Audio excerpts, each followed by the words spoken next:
Imagine the lamps of the Sabora district flickering like dying stars, shadows trembling across Rome's filthiest alleyway.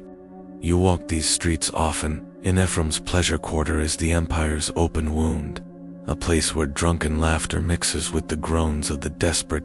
But tonight, something feels different. A cold shiver crawls up your spine long before you understand why. Then you see her, a young woman, painted with cheap pigments, standing under a cracked archway as men pass coin to her with the bored greed of routine. At first you think she merely resembles someone you know, some patrician girl fallen on impossible times. But as she turns, even beneath the smeared kohl and powdered cheeks, the bone structure gives her away. Valeria Messalina, Empress of Rome, wife of Emperor Claudius, mother of imperial heirs, noblewoman of the ancient Valerie. And here she is, servicing strangers in a common brothel. Your breath stops. It feels like the entire Sabora district has gone silent, even though it hasn't. The noise is all around, but your mind has frozen in cold disbelief, because the truth standing in front of you cannot be real, not even in this cursed city. Messalina is not here by force, not here in disguise as part of some covert mission. No, she is here because she wants to be. What you are witnessing is not decadence, it is hunger, hunger deeper than lust, darker than madness. Messalina is testing herself, pushing herself, competing with prostitutes the way generals compete in war, as if proving superiority in degradation is her way of proving she is still alive. The Empress of Rome is poisoning herself with the one thing a woman of her rank is never supposed to touch. Shame, and she likes it. What you are about to hear will make the worst tales of Caligula seem like childish scandals, because Messalina was not merely immoral, she weaponized immorality. She turned vice into strategy, turned pleasure into warfare, turned shame into political domination. She became something the empire was never prepared to face. A predator disguised as a bride, a shadow creeping through Rome in emperor's clothing. A danger greater than any barbarian army. But to understand how she became this monster, we must return to the beginning, her wedding. The perfect imperial bride, a mask of gold. Year was 38, CE. Rome bathed itself in purple, banners and perfumed smoke to celebrate a wedding that seemed ordained by the gods. Claudius, awkward yet brilliant, crippled yet powerful, had secured a prize that symbolized everything the empire wanted to show the world. Messalina, barely 15, beautiful, noble, fertile, everything a Roman empress should be. Her skin was pale, like polished marble, her hair the color of ripened wheat, her movements trained to perfection by tutors who shaped her into the ideal aristocratic maiden. Romans adored her instantly. She appeared gentle, dutiful, promising a dynasty, and Claudius believed he had found the answer to the empire's prayers. But beneath the flawless facade of the child bride, something dangerous slept, something patient, coiled, waiting for the right moment to shed its silken skin. Rome didn't know it had just crowned an empress whose soul was a battlefield. The night whispered. A warning. Selina performed her duties flawlessly. She bore children, attended ceremonies, ran the domus with quiet precision. But the palace staff, the ones who see everything, began whispering. She stayed awake long after Claudius slept. She dismissed guards with soft lies. She moved through the palace like a ghost that had learned to breathe. Then came the disguises. Simple tunics, woolen robes, sandals worn down by hours of wandering. She claimed it was curiosity, an empress wanting to observe her people. Others claimed it was boredom, youth suffocating under marble ceilings. But the truth, now obvious in hindsight, was darker. Messalina was studying Rome's underworld, not visiting, studying, learning the structure of brothels, learning the methods of courtesans, learning the weaknesses of men. She watched prostitutes work, like a commander inspecting soldiers before war. This was not rebellion. This was reconnaissance. The first descent, Saturnalia. The first documented moment where the Empress stepped into darkness occurred during Saturnalia of 40 CE. The festival when Rome's morals were not just loosened, they were inverted. Slaves mocked masters, men donned women's clothing, and the city allowed itself to rot for a few nights without shame. While Claudius performed rituals, Messalina slipped away. She entered the Suburra, dressed as no more than a merchant's daughter. The brothel keeper she approached saw only a curious girl seeking forbidden thrills, something Rome's lower districts encountered often enough. He accepted her coin, but he never expected what followed. Messalina did not tremble, did not hesitate, did not behave like a frightened noblewoman playing a dangerous game. She worked, and she worked with an intensity that unsettled even the seasoned prostitutes beside her. They whispered later that she treated each man like an opponent she needed to conquer, that her eyes reflected something cold, calculating, almost triumphant. When dawn approached and the lamps were being extinguished, the other women retired. Messalina did not. She refused to stop. She demanded more men, more challenges, more proof that she was superior. The brothel keeper forced her out. He feared she'd die of exhaustion. He feared something even darker. What if this woman returned with imperial guards and accused him of defiling a patrician? But the most terrifying part was this. Messalina smiled as she left. A smile of discovery, a smile of triumph, a smile that marked the birth of Rome's most dangerous obsession. The Empress, who ran a secret nightlife within months. Her nightly descents became organized, not impulsive, not reckless. Systematic. She built a network of servants whose loyalty she ensured through fear, bribery, or seduction. They smuggled her out of the palace through hidden servants' passages. They prepared disguises: peasant girl, freedwoman, foreign slave.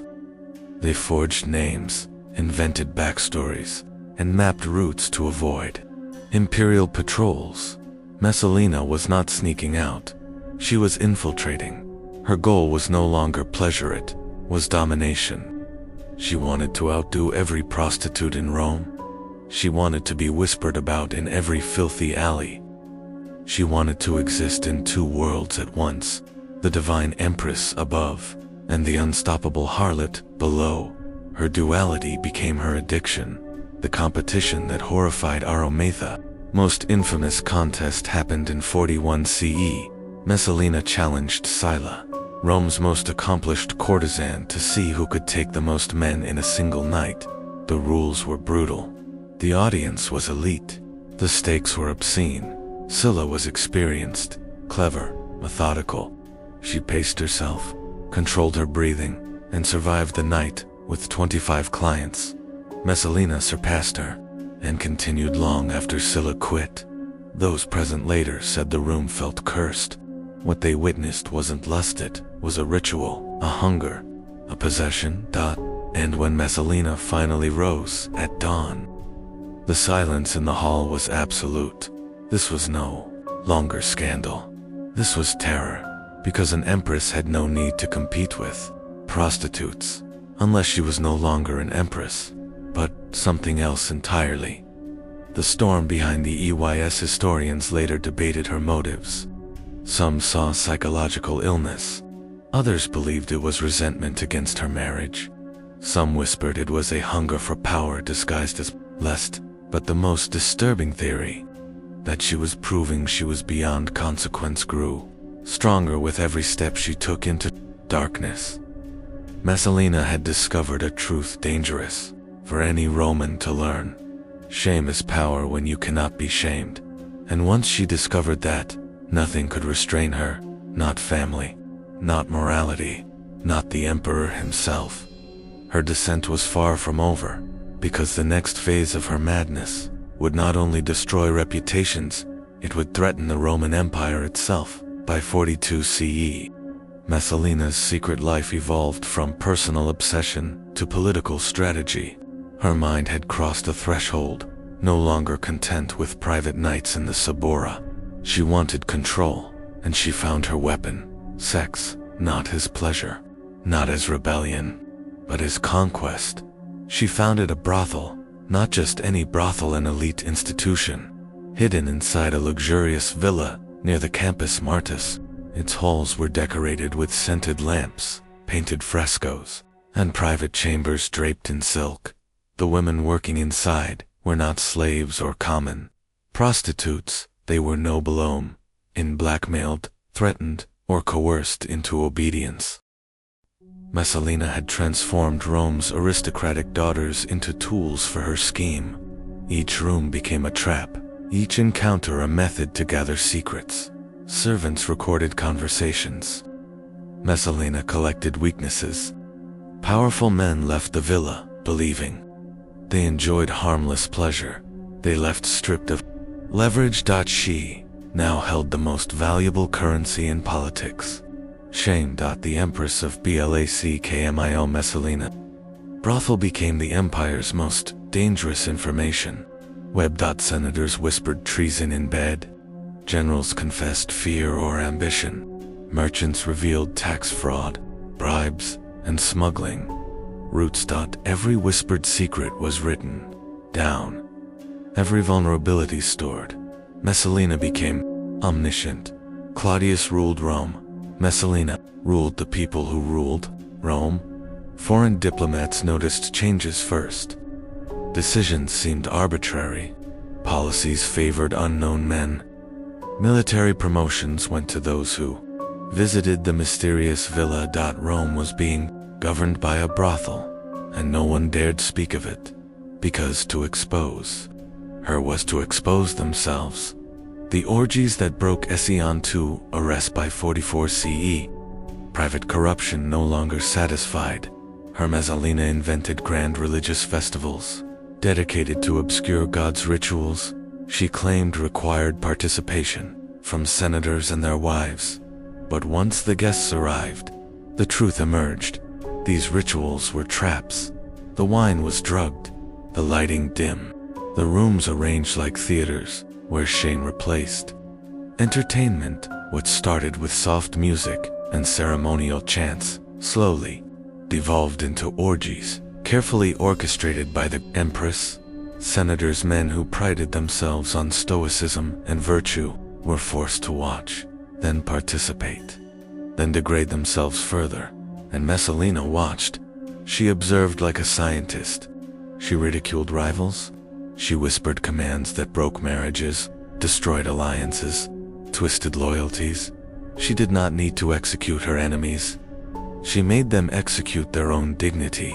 Parents realized their children were not safe. Wives feared invitations from the Empress.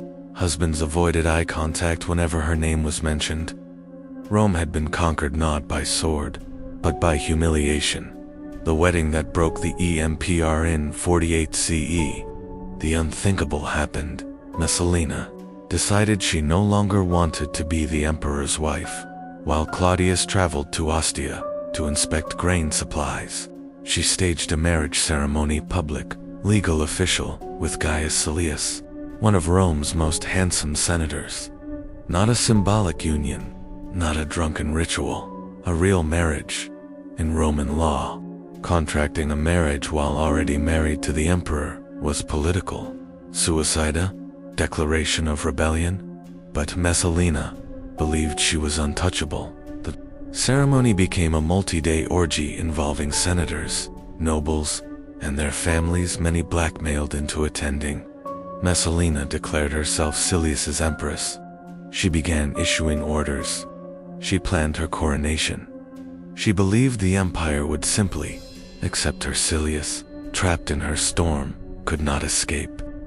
Historians describe him as terrified, a man realizing he had been seduced into treason by a woman whose ambition had swallowed her sanity. The Emperor Aetius Claudius heard rumors from terrified servants. At first, he laughed. Even Messalina could not be so insane. Then evidence arrived. Witness accounts, signed marriage documents, descriptions of rituals too obscene for public record. Claudius returned with soldiers. Messalina was celebrating with dancers and musicians in her gardens when soldiers surrounded her. She begged, pleaded, promised she could explain. Claudius refused to see her. The Empress, who humiliated Rome, was finally stripped of her shield fear. Without fear, she was nothing.